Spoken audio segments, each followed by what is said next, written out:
बिस्मिल्लाहिर्रहमानिर्रहीम अस्सलामुअलैकुम एवरीवन। कैसे हैं आप सब लोग? उम्मीद करती हूँ कि आप सब लोग बहुत अच्छे होंगे और इस टाइम अपनी पढ़ाई बहुत अच्छे से कर रहे होंगे। आई सबा हनी फ्रॉम एम के प्रिपरेशन प्लेटफॉर्म। आज मैं आप लोगों के साथ जो है वो बीएससी बॉटनी फर्स्ट सेमेस्टर का पेपर ए में से एक टॉपिक है जिसको मैं आपके साथ एक्सप्लेन करूँगी और आप लोग को पूरी कोशिश करूँगी कि आप लोगों को बहुत अच्छे से वो टॉपिक जो है वो समझ में आ जाए। सो जी, चलते हैं उस टॉपिक की तरफ। बेसिकली आप लोग को स्क्रीन पे भी शो हो रहा होगा, ये टॉपिक है नोस्टॉक के बारे में। अच्छा जी, सबसे पहली बात तो कि नोस्टॉक होता क्या है।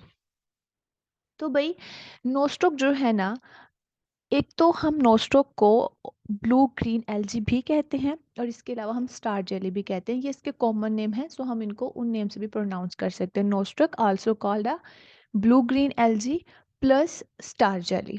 अच्छा जी, नोस्टॉक जो होते हैं ना, बेसिकली ये जो होते हैं ये साइनोबैक्टीरिया के जो होते हैं ना फाइलम से बिलोंग कर रहे होते हैं।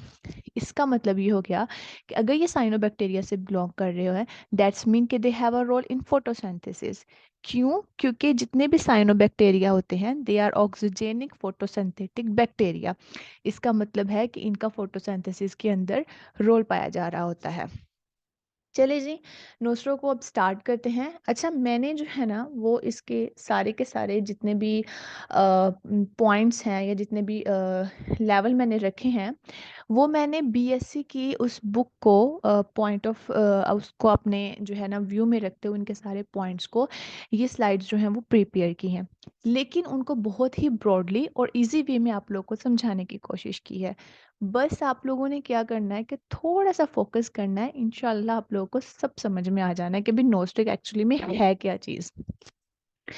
चलिए जी, सबसे पहले हम इसकी टेक्सोनोमिक पोजीशन के बारे में बात करते हैं।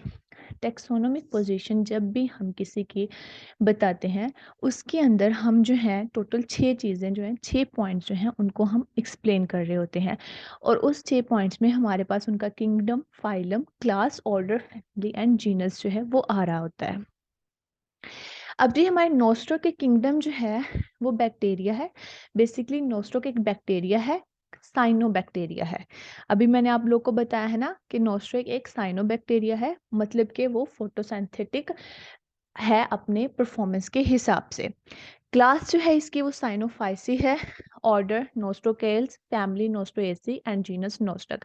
अब भाई, टेक्सोनोमिक पोजीशन को आपने रट्टा ही लगाना है, इसका कोई ऐसा जनरल कॉन्सेप्ट नहीं है कि आप लोगों को जनरल कॉन्सेप्ट से इसको एक्सप्लेन करना है। इसको आप लोगों ने एज इट इज रट्टा ही लगाना है, लेकिन जो मेन चीज़ है इसके अंदर जो कि आप लोग को वैसे भी पता होना चाहिए कि नोस्टोक जो है that was a cyanobacteria from the kingdom of bacteria. चलें जी, अक्रस की अगर हम लोग बात करें तो आप लोगों ने, अच्छा मैं आप लोगों को थोड़ी सी एग्जांपल्स के साथ थोड़ा सा बताना चाहूँगी कि आप लोगों ने छोटी नहरें देखी होंगी, जो पक्की नहरें होती हैं जहाँ से पानी बह रहा होता है, तो उनके साइड्स पे जो है ना वो ग्रीन सी स्लिपरी सी सारी की सारी परत जो है ना वो उसके साथ कवर होती है। इसी तरह आप लोगों ने ट्यूबवेल देखे होंगे, जो रूरल एरियाज में रहते हैं उन्होंने तो देखे ही होने हैं। तो जो ट्यूबवेल होता है ना, उसका जो नीचे वाली सरफेस होती है या उसकी जो साइड्स होती हैं वहाँ पे भी ग्रीन ग्रीन से स्लिपरी स्लिपरी से जो सारी जो होती है ना परत जो होती है उसने उसको कवर किया हुआ होता है। सो बेसिकली वो क्या होती है, वो कोई घास नहीं होती, दैट वाज बेसिकली नोस्टॉक। ये वहाँ पे फ्रेश पॉन्ड वाटर्स के अंदर ये प्रेजेंट होती है, बहुत स्लिपरी से होती है, आप अगर उसके ऊपर पाँव भी रखो तो आप स्लिप हो जाते हो, ठीक है। So that was Nostoc. इसके अलावा आप लोगों ने बहुत सारे हिली एरियाज में देखा होगा कि जहाँ पे हल्का हल्का सा पानी बह रहा होता है, तो वहाँ पे वो जो स्टोन्स होते हैं उनके ऊपर जो है इसी तरह का ग्रीन सी घास सी जो होती है वो बनी हुई होती है। सही है, वो भी हमारे पास नो स्ट्रोक होती है। आप लोगों ने यहाँ पे भी अपने एरियाज में भी देखा होगा कि पत्थर से जहाँ पे पड़े होते हैं, ऐसी वहाँ उस जगह पे जहाँ पे पानी जो है वो चाहे वो थोड़ी थोड़ी क्वांटिटी में भी वहाँ पे हल्का हल्का सा जो है वो रोज़ की बेस पे वहाँ पे पड़ रहा होता है। सो वहाँ पे भी ये डेवलप होना शुरू हो जाती है। सो आगे अगर देखें यहाँ पे, it is widely distributed in fresh water ponds, large colonies की फॉर्म में free, large colonies found free floating as small circular balls. अच्छा, आप लोगों को यहाँ पे जो है इमेज नंबर 3 यहाँ पे आप लोग को दिख रही होनी है, यहाँ ये वाली, ठीक है? ये क्या है, अब देखें, ये एक छोटी-सी बॉल सी है, ये सर्कुलर बॉल जो बनी हुई है, ये वाला जो बेसिकली इसके अंदर ये सारा जो मटेरियल है ना, ये यही बॉल के अंदर ये सब कुछ प्रेज़ेंट है, ठीक है? और ये क्या होती हैं कि बड़ी-बड़ी सी कॉलोनी होती हैं, मतलब कि बहुत सारे सेल्स जो हैं वो आपस में मिलके, जिस तरह के यहाँ पे आप लोग को दिख रहे होंगे कि ये क्या है, ये बहुत सारे सेल्स जो हैं आपस में मिले हैं और मिलके उन्होंने ये इस तरह की एक जो है वो हमारे पास कॉलोनी नमा जो होता है, ये स्ट्रक्चर जो होते हैं ये बना देते होते हैं, ठीक है? तो इनको इस फ़ॉर्म में भी ये प्रेज़ेंट हो रही होती हैं। इसके अलावा मैंने आप लोग को जिस तरह के बताया कि ये in the form of submerged जो होते हैं, उस फ़ॉर्म में भी जो होते हैं ये प्रेज़ेंट हो रहे होते हैं। सबमर्ज्ड प्लांट के साथ अटैच होते हैं बेसिकली। सबमर्ज्ड प्लांट के साथ कैसे अटैच होते हैं कि वो प्लांट्स जो थोड़े उनकी रूट्स जो होती हैं वो पानी में होती हैं, लेकिन उनकी जो अपर बॉडी होती है वो जो होती है वो पानी से ऊपर होती है। तो ये उनके साथ भी अटैच होते हैं। सॉइल के ऊपर भी ये पाए जा रहे होते हैं, जो मॉइस्ट रॉक्स होते हैं या जो झीलें होती हैं उनका जो निचला हिस्सा होता है वहाँ पे भी ये पाए जा रहे होते हैं। सही है, इन सब इस तरह इस फॉर्म में जो होते हैं ये बहुत सारी जगहों पे जो होते हैं वो प्रेजेंट होते हैं। अगर आप लोग यहाँ पे इन डायग्राम्स को देखें, सो यहाँ पे जो मैं आप लोग को फर्स्ट वाली डायग्राम जो है वो दिखाती हूँ अभी। सो ये मैंने आप लोग को बताया था ना अभी अभी कि हम लोग अगर वो देखें ट्यूबवेल्स वाले एरिया, और हम लोग जो होते हैं हमारे पास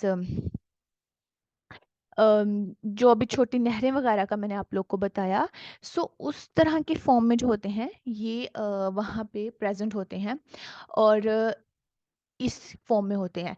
फिर साथ ही मैंने आपको रॉक की एक इमेज दिखाई हुई है कि ये जो होते हैं ना मॉइस्ट रॉक्स, वहाँ पे भी जो होते हैं ये इन फॉर्म्स में जो होते हैं वो प्रेजेंट हो रहे होते हैं, ठीक है। फिर इसके अलावा यहाँ पे नीचे आप लोग को कॉलोनी की इमेज दिखा दी गई है, सो के कॉलोनी में जो होते हैं ये इस फॉर्म में पाए जा रहे होते हैं, ठीक है।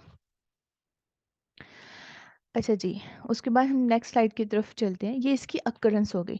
अक्रेंस का पता चल गया ना कि ये लोग फ्रेश वाटर्स में पाए जा रहे होते हैं, कॉलोनीज की फॉर्म में स्मॉल सर्कुलर बॉल्स की तरह ये पाए जा रहे होते हैं, सबमर्ज्ड प्लांट्स के साथ अटैच होते हैं, सॉइल में, मॉइस्ट रॉक्स में and the bottom of lakes, यहाँ पे जो होते हैं ये पाए जा रहे होते हैं।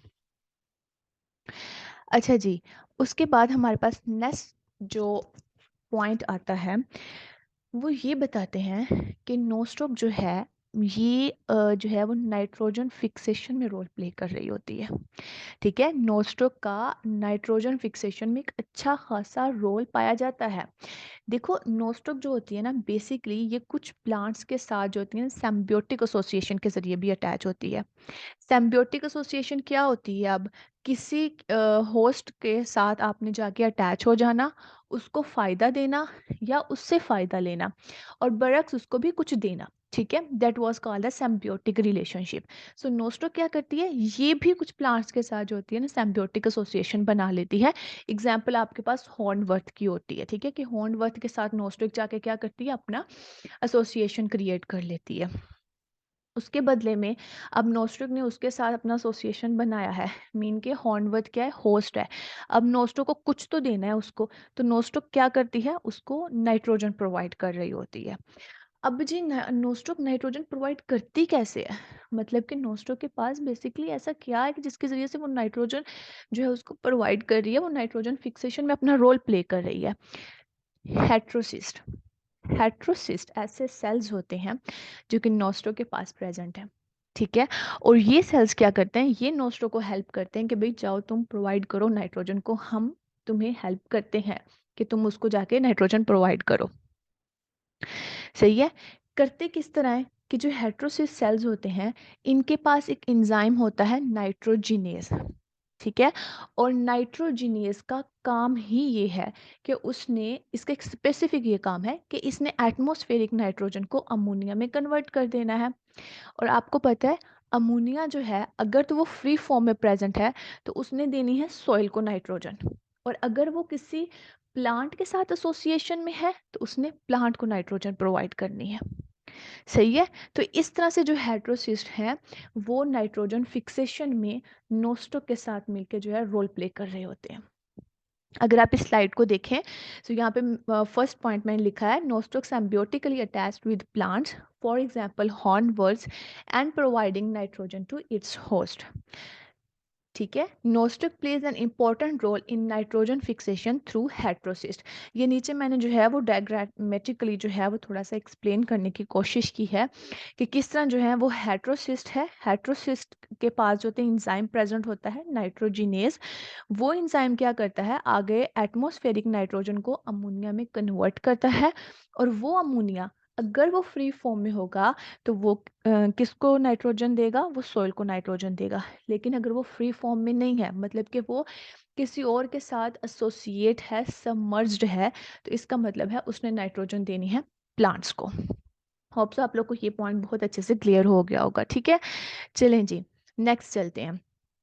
नोस्ट्रो के स्ट्रक्चर के बारे में देखते हैं कि नोस्ट्रो की बेसिकली बॉडी होती कैसी है। ठीक है, सो अगर आप लोगों को यहाँ से मैं ये डायग्राम शो करवाऊँ, ठीक है, आप लोग को ये डायग्राम्स जो हैं वो दिख रही होनी है। तो यहाँ पे आप लोग सबसे फर्स्ट वाली डायग्राम देखें। अच्छा, इस डायग्राम में अब आप लोगों को क्या दिख रहा है कि बहुत सारे सेल्स हैं, वो आपस में मिले हुए हैं। ठीक है, आपस में कनेक्ट हुए हुए हैं, और उनके इर्द गिर्द जो है वो एक कवरिंग जो है वो पाई जा रही है। ओके, सो उनके इर्द गिर्द जो है हमारे पास एक हमें कवरिंग मिल रही है।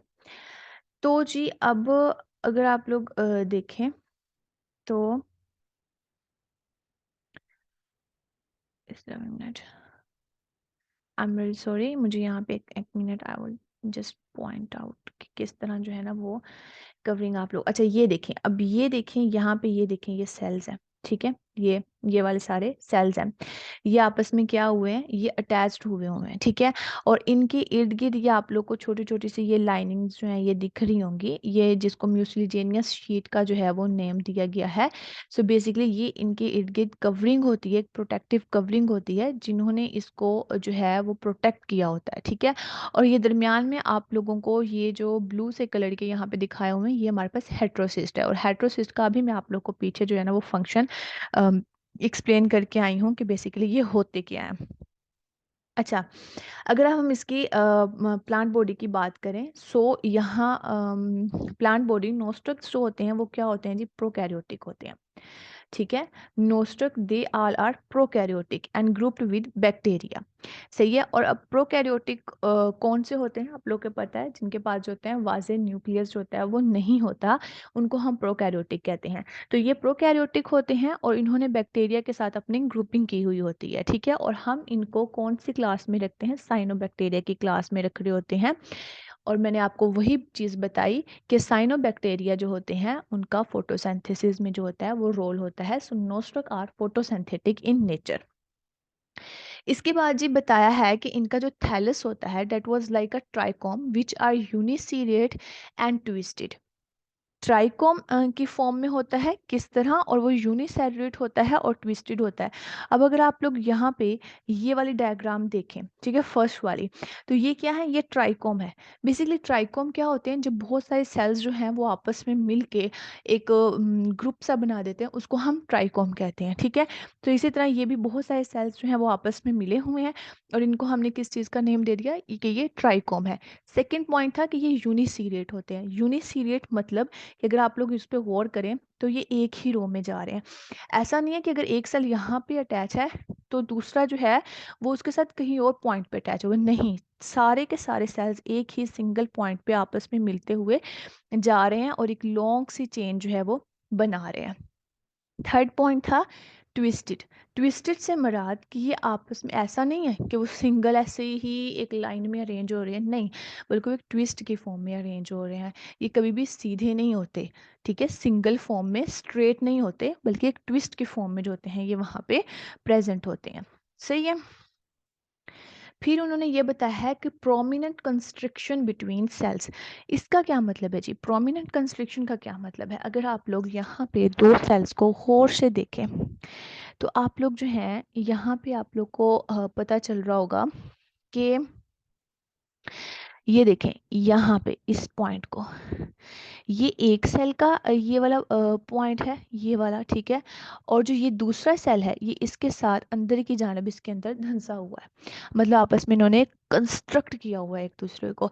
ऐसा नहीं है कि एक सेल जो है वो यहाँ पे ऐसे है अरेंज है, दूसरा सेल जो है वो इसके ऊपर लगा हुआ है, नहीं, बल्कि वो उसके अंदर इस तरह से उसने उसकी कंस्ट्रिक्ट हुआ उनके अंदर कंस्ट्रक्शन जो है वो पाई जा रही है, ठीक है। सो इसको हम लोग क्या कहते हैं कि constriction is present, contraction is present between the cells। अच्छा जी, सो नेक्स्ट पॉइंट देखते हैं कि क्या है। Each trichome is covered with the gelatinous sheath. अभी आप लोगों को नेक्स्ट डायग्राम में मैंने जो थी वो दिखाई थी कि ये जो इन सेल्स के इर्द गिर्द ये ब्लैक सी लाइनिंग सी आ रही है, बेसिकली ये जेलाटिनियस शीट है, ये ट्रांसपेरेंट होती है, ठीक है, और उनको जो होती है वो प्रोटेक्ट कर रही होती है सेल्स को। Many trichomes aggregate and their gelatinous structure form a colony of various shapes। अब क्या होता है जी कि अब हमारे पास हमें सिर्फ एक ट्राइकोम का, तो यहाँ पे ये देखें सारे का सारा स्ट्रक्चर जो है वो हमें पता चल गया भाई कि एक ट्राइकोम जो है वो इस तरह जो है ना, ये देखेंगे सारा हम पता चल गया कि इस तरह से जो होता है वो बनता है, कि बहुत सारे सेल्स मिलते हैं वो ट्राइकोम बना देते हैं। फिर वो सेल्स जो होते हैं उनके दरम्यान में कॉन्ट्रिक्शन प्रोमिनेंट पाई जा रही होती है, उनके इर्द गिर्द एक जेलेटिनियस मैस होता है, ट्विस्टेड फॉर्म में होते हैं, यूनिसीरिएट होते हैं। सेकंड पॉइंट ये है कि बहुत सारे ट्राइकोम्स जो हैं, फिर ये ऐसे ये वाली चीज़ ये कॉलोनी है उनकी, यहाँ पे क्या है ये देखें बहुत सारे सेल्स आपस में मिले हुए हैं, ठीक है, बहुत सारे ट्राइकोम्स आपस में। ये वाला जो है वो हमारे पास एक ट्राइकोम है, ठीक है, ये वाला हमारे पास दूसरा ट्राइकोम है, ये वाला हमारे पास जो है ये तीसरा ट्राइकोम है। इस तरह बहुत से ट्राइकोम्स आपस में मिले हैं और उन्होंने मिलके क्या बना दिया जी, एक कॉलोनी जो है वो डेवलप कर दी है, ठीक है। कि जब बहुत सारे ट्राइकोम्स आपस में मिल जाएंगे तो हम क्या कहेंगे कि एक कॉलोनी जो है वो हमारे पास बन चुकी है। और वो मुख्तलिफ शेप्स की होगी, ऐसा नहीं है कि वो राउंडेड में ही पाई जाएगी, नहीं, उनका जैसे दिल करेगा वो वैसे ही जुड़ते चले जाएंगे। They also contain heterocyst which are intercalary and terminal. अच्छा जी, इनके पास क्या होते हैं, हेट्रोसिस्ट भी मौजूद होते हैं, हाँ जी जी, यहाँ पे ये देखें आप लोग ब्लू कलर में प्रेजेंट है, हेट्रोसिस्ट प्रेजेंट है। अब वहाँ पे एक पॉइंट और दिया था कि वो इंटर कैलोरी भी होते हैं और टर्मिनल भी होते हैं। अब इससे क्या मुराद है, देखें, इंटर कैलोरी से मुराद जो कि दरमियान में मौजूद होंगे, और टर्मिनल से मुराद जो कि उनके स्टार्ट में मौजूद होंगे, ठीक है, उनको हम लोग कह रहे होते हैं। अगर आप लोग यहाँ पे देखें, सो ये देखें, ये कौन सा हेट्रोसिस्ट है, ये इंटर कैलोरी हेट्रोसिस्ट है। अगर यहाँ पे एक प्रेजेंट होता है इसी ही तरह का, तो उसको हम लोगों ने कहना था कि ये हमारे पास टर्मिनल है, सही है। चलें जी, और हेटेरोसिस्ट का रोल तो आप लोगों को बहुत अच्छे से मैंने पीछे एक्सप्लेन कर दिया। सो this is all about the plant body, कि प्लांट बॉडी क्या होती है। एक बार फिर से प्लांट बॉडी को बताती जाती हूँ कि प्रोकैरियोट्स, सॉरी, जितने भी नॉस्ट्रोक होते हैं ये सारे के सारे प्रोकैरियोटिक होते हैं नेचर में, नेचर में। और इसके अलावा इनका जो होते हैं ये फोटोसिंथेटिक होते हैं, ये जो होते हैं ये ट्राइकोम की फॉर्म में होते हैं और यूनिसीरिएट होते हैं, ठीक है, ट्राइकोम की फॉर्म में होते हैं, यूनिसीरिएट होते हैं और ट्विस्टेड भी होते हैं। इनके दरमियान में जो होती हैं वो प्रोमिनेंट कंस्ट्रिक्शन पाई जाती हैं सेल्स के दरमियान में। हर ट्राइकोम जो है वो जेलाटिनियस शीट के साथ कवर्ड होता है। बहुत सारे ट्राइकोम्स एग्रीगेट करते हैं, आपस में मिलते हैं जेलाटिनियस शीट के अंदर और एक कॉलोनी बना देते हैं। उनके पास हेट्रोसिस भी प्रेजेंट होते हैं। तो ये सारा कुछ आपका जो है वो इसकी प्लांट बॉडी के अंदर बता दिया गया है, ठीक है। चलें जी, नोस्ट्रो की प्लांट बॉडी जो है वो अब हमें एक्सप्लेन होगी अच्छे से कि ये क्या क्या होती है और क्या नहीं होती। अब हम चलते हैं इसकी सेल स्ट्रक्चर की तरफ कि बेसिकली अब इसके सेल्स होते किस तरह के। हमने ये तो कह दिया कि सारे के सारे सेल्स आपस में मिले तो उन्होंने एक ट्राइकोम बना दिया, वो सारे के सारे सेल्स जो हैं वो जेलाटिनियस शीट से कवर हैं, वो सारे के सारे सेल्स के दरमियान में हेट्रोसिस्ट पाए जा रहे होते हैं, वो सारे के सारे सेल्स जो हैं वो आपस में उनके अंदर प्रोमिनेंट कॉन्ट्रिक्शन पाई जा रही होती है। सो ये सारा तो हमने करके उनकी प्लांट बॉडी बना दी। अब जी वो जो सेल हैं उनका स्ट्रक्चर क्या है उसको जरा देख लेते हैं। हमने अभी पीछे पढ़ा कि ये प्रोकैरियोटिक टाइप होते हैं, ठीक है, इनके पास mitochondria, endoplasmic reticulum, Golgi apparatus, nucleus, सब कुछ एब्सेंट होता है, ठीक है। इनकी लेकिन इनके इर्द गिर्द जो होती है वो सेल वॉल पाई जा रही होती है, सेल्स के इर्द गिर्द सेल वॉल होती है, ठीक है। वो सेल वॉल इनकी सेलुलोज की बनी हुई होती है, सही है। फिर इनकी अगर हम बात करें कि सेल होते किस शेप के हैं, तो जी सेल जो हैं वो राउंड होते हैं, बिल्कुल गोल होते हैं, या स्फेरिकल फॉर्म में हो रहे होते हैं, ठीक है। इनके पास न्यूक्लियोलस, न्यूक्लियर मेम्ब्रेन कुछ भी नहीं होता। इसके अलावा इनके अंदर जो प्लास्टिड्स होते हैं वो भी एब्सेंट होते हैं। यहाँ पे एक पॉइंट क्रिएट होता है कि प्लास्टिड क्या होते हैं। बेसिकली प्लास्टिड जो होते हैं ये एक डबल मेम्ब्रेन ऑर्गेनेली होती है, जो कि हमारे पास प्लांट्स में या एल्जीज में जो होती है ये पाई जा रही होती है। इसका काम ये होता है कि इसने अपने अंदर फूड को स्टोर करना होता है, ठीक है। एक तो इसने अपने अंदर फूड को स्टोर करना होता है, और ऐसे इसके पास ऐसे पिगमेंट्स होते हैं जो फोटोसिंथेसिस में रोल प्ले कर रहे होते हैं। सो जी ये प्लास्टिड्स भी इनके पास क्या होते हैं, एब्सेंट होते हैं। अच्छा जी, इसके अलावा जी इनके पास कौन से पिगमेंट्स होते हैं इनके अंदर पाए जा रहे होते हैं। सो इनके पास कुछ स्पेसिफिक पिगमेंट्स होते हैं, जिनमें हमारे पास क्रोमेटोप्लाज्म, फाइकोसियानिन, फाइशोसियानिन, जो कि उनको ब्लू कलर देता है, इसीलिए तो इसको ब्लू ग्रीन एल्गी का नाम दिया जाता है। नेक्स्ट क्लोरोफिल पिगमेंट पाया जाता है, क्लोरोफिल इनको ग्रीन कलर देता है। इसके अलावा फाइकोएरिथ्रिन जो कि इनको रेड कलर देता है। ये सारे के सारे पिगमेंट्स जो होते हैं वो इनके अंदर पाए जा रहे होते हैं। यहाँ पे ये डायग्राम है, अगर आप लोग इसका जो है इसको ऑब्जर्व करें। सबसे पहले तो इनकी शेप के बारे में देखें। हमने कहा था ये क्या होते हैं, ये स्फेरिकल होते हैं और राउंड होते हैं अपनी शेप में। सो अगर आप लोग यहाँ पे देखें, सो ये वाली शेप जो है ये कौन सी आ रही है, इनकी स्फेरिकल शेप आ रही है, ठीक है। स्फेरिकल शेप हो गई। देखिए इनके अंदर कोई भी न्यूक्लियस, कोई भी गोल्जी पैराटस कुछ भी जो है वो प्रेजेंट नहीं है, ठीक है। और ये नीचे से भी गोल फॉर्म में पाई जा रही होती है, ठीक है। इसके अंदर ये जितने भी आप लोग को ये पिगमेंट्स उन्होंने दिखाए हैं, साइनोफाइसिन है, क्रोमोप्लाज्म है, सेंट्रोप्लाज्म है, वैक्यूल्स हैं, और ये इनकी सेल वॉल बताई है। और हमने पीछे अभी बताया कि इनकी सेल वॉल जो है वो सेलुलोज की बनी हुई होती है। So this is all about their cell structure, सही है। ये सारा हमने उसकी अकरेंस भी देख ली, उसकी बॉडी भी देख ली, उसका स्ट्रक्चर सारा हमने एक्सप्लेन कर लिया। अब हम लोग ज़रा देख लेते हैं कि अब इनके अंदर रिप्रोडक्शन बेसिकली होती कैसे हैं। तो सबसे मोस्ट इम्पॉर्टेंट पॉइंट, और बहुत सारे हमसे क्यूज हमेशा पूछे जा रहे होते हैं कि can Nostoc reproduce sexually. No, they can't reproduce sexually. ये रिप्रोड्यूस होते हैं वेजिटेटिवली, ठीक है। हमेशा इनकी रिप्रोडक्शन वेजिटेटिवली हो रही होती है।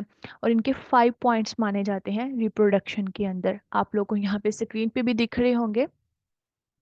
ये रिप्रोड्यूस करते हैं through fragmentation, hormogonia, akinetes, arthrospores and endospores.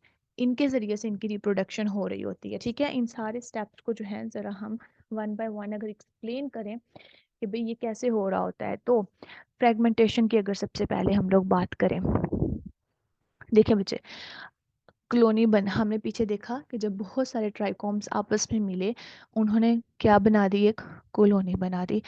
उन्होंने कहा है कि एक्सीडेंटली, ठीक है, कभी भी एक्सीडेंटली या कुछ फिजियोलॉजिकल रीजंस की वजह से अगर वो कॉलोनी जो है वो ब्रेक डाउन हो गई है बहुत सारे फ्रैगमेंट्स के अंदर, सो उसको हम क्या कहेंगे, फ्रेगमेंटेशन प्रोसेस कहेंगे, ठीक है। फ्रेगमेंटेशन क्या होती है, पीसेस में कन्वर्ट हो जाना ना।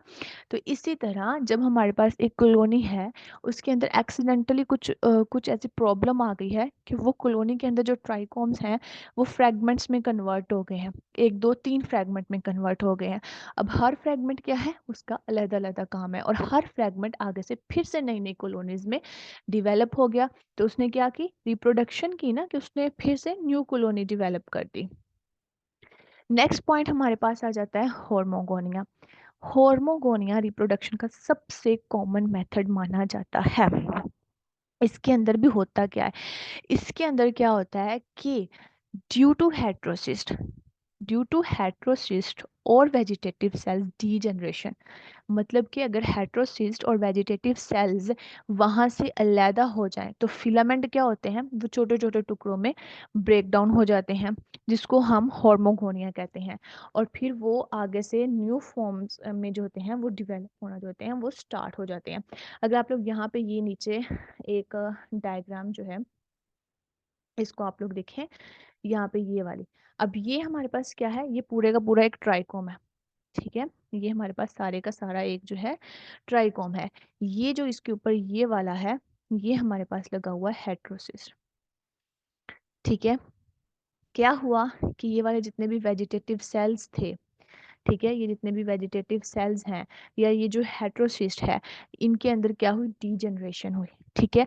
जैसे ही ये डीजनरेट हुए तो यहाँ पे जो हमारे पास फिलामेंट्स थे ये वाले, ठीक है, ये क्या हो गए, ये देखिए आप लोग, ब्रेक डाउन हो गए, ठीक है। ये फिलामेंट्स ब्रेक डाउन हो गए स्मॉल पीसेस के अंदर। और जब वो स्मॉल, इनको इनको फिर हमने नाम जो था, इनको हमने नाम दे दिया हॉर्मोगोनिया का। और वो फिर आगे जाके रैपिडली, लेकिन ये सारा का सारा प्रोसेस होना जेलाटिनियस शीट के अंदर ही है। उन्होंने रैपिडली आगे जाके फिर डेवलप हुए और उन्होंने जो है वो और भी ज़्यादा कॉलोनीज जो है वो बना दी, ठीक है।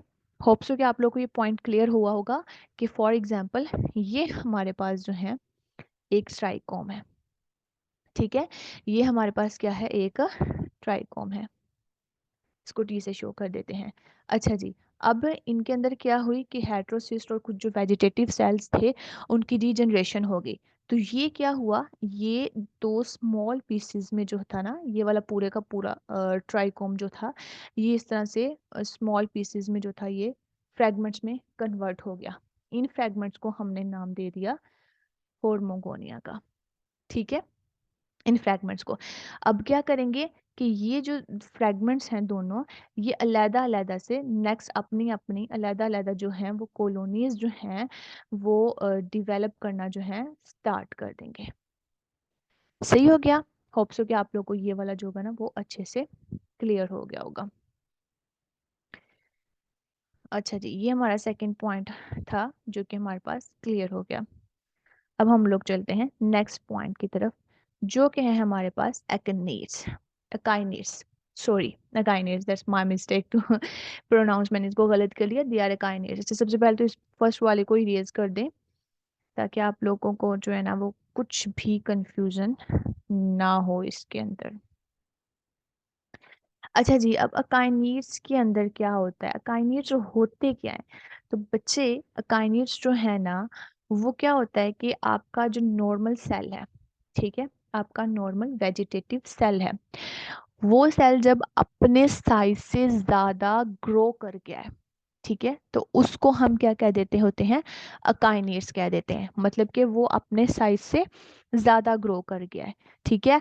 उनका क्या काम होता है, अब इनका अकाइनेट्स का फंक्शन बेसिकली क्या होता है कि ये अपने अंदर फूड को स्टोर करके रखते हैं, ठीक है, बहुत सारे अमाउंट में फूड को स्टोर करके रख लेते होते हैं अनफेवरेबल कंडीशंस के अंदर। और जैसे ही फेवरेबल कंडीशन आती है तो ये क्या करते हैं, उस फूड को जो है वो उनको देते हैं, रिलीज कर देते हैं उनके कंटेंट को पोर के थ्रू, और फिर जो है फिलामेंट्स की जर्मिनेशन में हेल्प आउट कर रहे होते हैं। सही हो गया।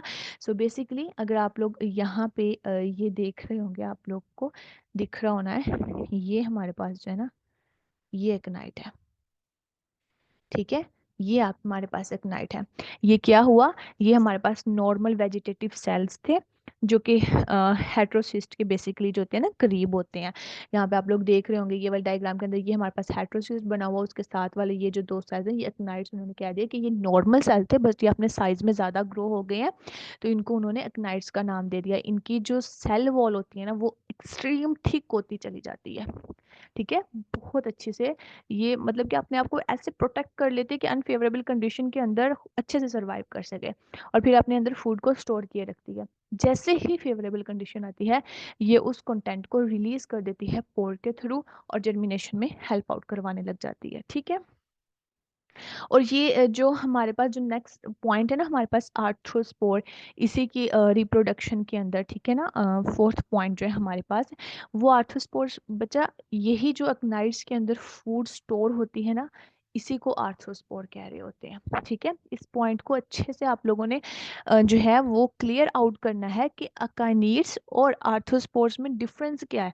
अकाइनिड्स वो हैं जो नॉर्मल सेल्स हैं, वो ग्रो कर गए हैं अपने साइज में, एक्स्ट्रा लार्ज हो गए हैं, अपनी सेल वॉल को उन्होंने एक्सट्रीम थिक कर लिया है और उन्होंने अपने अंदर फूड को स्टोर कर लिया है। अब वो जो फूड जो है अकाइनिड्स के अंदर स्टोर है ना, वो आर्थ्रोस्पोर्स कहलाती है। ठीक है, अच्छा जी, नेक्स्ट हमारे पास जो पॉइंट है वो है हमारे पास एंडोस्पोर्स।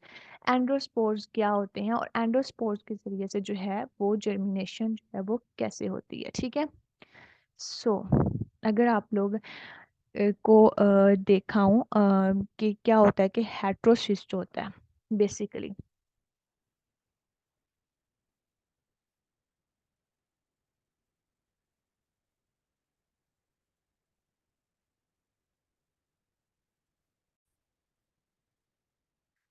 अच्छा जी, अब देखिए एंडोस्पोर्स क्या होते हैं। तो बेसिकली क्या होता है कि हमारे पास जो हेट्रोसिस्ट होता है, पहले इसका फिनोमिना समझ ले, फिर आपको डायग्रामेटिकली एक्सप्लेन करती हूँ। हमारे पास जो हेट्रोसिस्ट पाए जाते हैं, ठीक है, वो हेट्रोसिस्ट क्या करते हैं, वो डिवाइड हो जाते हैं। नोस्टो के अंदर हेट्रोसिस्ट प्रेजेंट थे ना, वो हेट्रोसिस्ट आप अपनी डिवीजन कर लेते हैं। जब वो डिवाइड हो जाते हैं तो वो जो डिवाइड होके हमारे पास बनते हैं उनको हम एंडोस्पोर्स कहते हैं।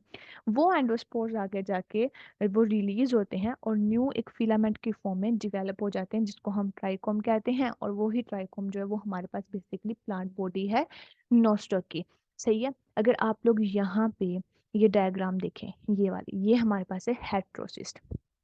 ठीक है, ये हमारे पास है हेट्रोसिस। हेट्रोसिस ने क्या की, डिवीजन की अपने अंदर और डिवाइड करके यहाँ पे हमारे पास एंडोस्पोर्स बना दिए। ये एंडोस्पोर्स जो हैं वो यहाँ से जो है वो रिलीज हुए और उन्होंने रिलीज होके एक न्यू जो है वो फिलामेंट जो है डिवेलप कर दिया। ठीक है, और उस फिलामेंट को हमने एक ट्राइकोम का नाम दे दिया। सो this is all about the endospore process of reproduction. सही हो गया, इस तरह से जो है वो एंडोस्पोर के जरिए से रिप्रोडक्शन हो रही होती है। तो ये उसका जो था वो फिफ्थ मेथड था उसकी रिप्रोडक्शन का। सो अगर इनके दोबारा से इनके पांचों के पांचों मेथड को एक्सप्लेन करें तो मैं आप लोगों को दिखा दूं। हम लोग अगर फिर से इसी पॉइंट पे आए तो हमने कहा कि ये वेजिटेटिवली रिप्रोड्यूस होते हैं।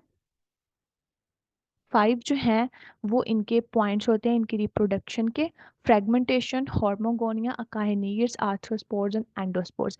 फ्रेगमेंटेशन में क्या होता है कि जो कॉलोनी बनी हुई होती है उसके अंदर एक्सीडेंटली जो है कोई फिजियोलॉजिकल प्रॉब्लम आती है, जिसकी वजह से वो जो फ्रेगमेंट्स होते हैं वो छोटे छोटे फिलामेंट्स के अंदर ब्रेक डाउन हो जाते हैं और हर फिलामेंट आगे जाके एक न्यू कॉलोनी जो है वो डिवेलप कर देता है।